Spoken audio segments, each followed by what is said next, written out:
Ron Paul went on Fox Business Channel, and he's going to weigh in on the situation in Crimea and Ukraine and Russia. And he has a really interesting take on it. There are parts where I think he's right and other parts where I think he's wrong. So let's listen, and then I'll break it down. This whole thing that Putin is the big cause of the trouble, and yet there's pretty good evidence that the Europeans as well as the American government had contrived to have the overthrow of a government that most people say had been elected.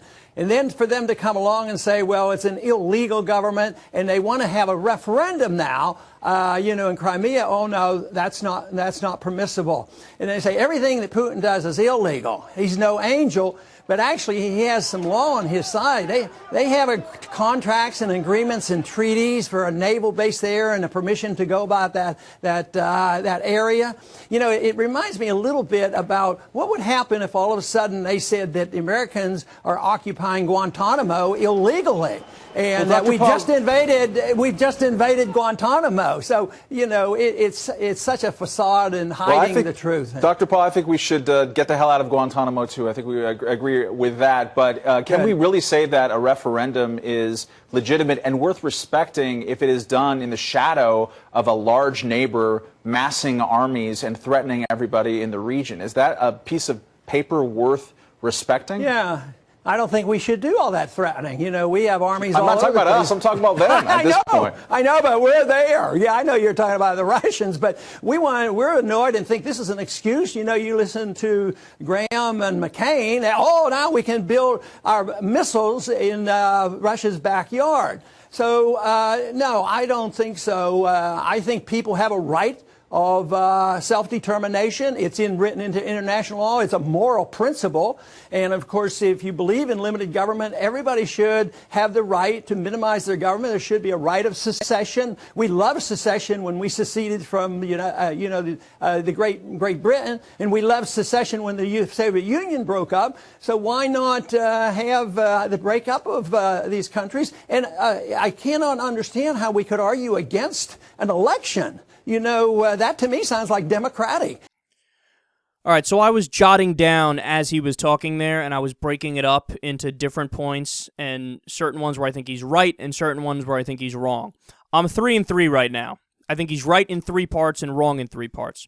So first, let's go over the parts where he's wrong. Number one, the EU and America did not contrive to overthrow the Ukraine government. That's ridiculous. I mean, what happened is Ukraine was planning on doing a treaty with the EU. They had it all set up. They were going to adopt 300 or 350 or so of their laws. They were going to become more westernized, do more trade. And then at the last minute, Yanukovych's government said, whoops, we're not going to do that. We're going to go back with the old Soviet bloc and do a deal with Russia. And at least half the country was like, fuck that. We're tired of this authoritarian garbage. We want to become more westernized. And those were grassroots protests out there. Yes, it is true that the EU and America agreed with those protesters, and we wanted Ukraine to become more westernized, but it's not true that, we let it or it was contrived. No, there was a lot of grassroots anger, and a lot of people in Ukraine want to become more westernized. So he's just wrong about that. And then when he says, well, the Russian invasion, he has the law on his side, and he has treaties in the area, so yeah. No. That's crazy, man. I think he even knows that that's wrong. That was a clear act of aggression, and that was totally illegal under international law. Now, he likes to pivot to America and say, well, look, we violate international law, so who the fuck are we to say it? And he's right about that. We also should not violate international law. But that doesn't excuse Russia violating international law, okay? He doesn't have the authority to just invade Ukraine and say, we'll take this part, thank you very much. Fuck off if you disagree. They're sending tanks in there. They got ground troops, people in uniforms, but it doesn't say Russia. He's trying to be a sneaky bastard about it, but it's so obvious. No, that's an act of aggression. He totally should not have done that. He shouldn't be allowed to do it. That's a violation of treaties and international law. So don't defend him on that. That's stupid. And that delegitimizes the rest of your argument when you make some decent points. And probably the biggest area where he's wrong is to this idea that, well, who could be against this election the way it's set up? Who could be against the vote for Crimea to basically secede? And I respond to that, whoa, did you not see the news story yesterday? There's no option on the ballot. There's no option. So your choices are either join Russia or join Russia. That's why people are against it. That's why I'm against it. Now, look, let's get to some areas where he's right.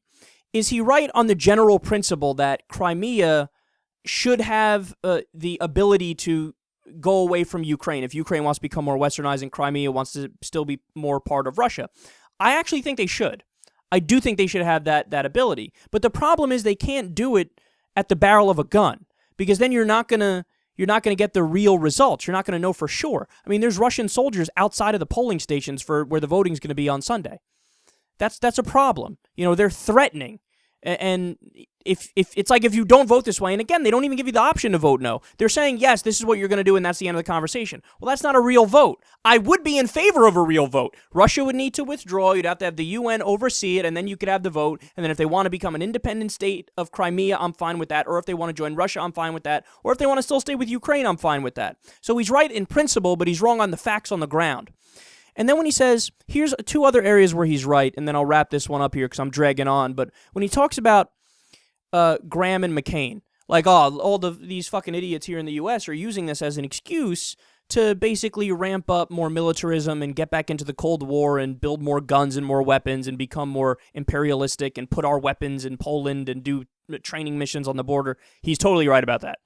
The U.S. is using this as an excuse, like, tis, Russia, you shouldn't done that. Anyway, more military spending, let's put our missiles there, let's put troops there, let's do all these things. Whoa, hold your fucking horses, man. This has nothing to do with us. Ron Paul is right about that. And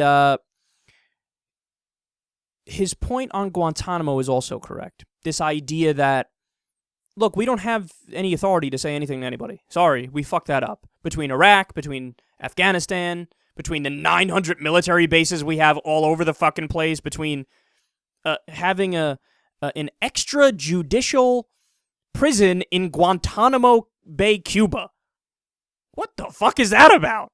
Yeah, we cannot lecture anybody about anything when it comes to foreign policy because we are like the worst example, and he's got a great point there as well.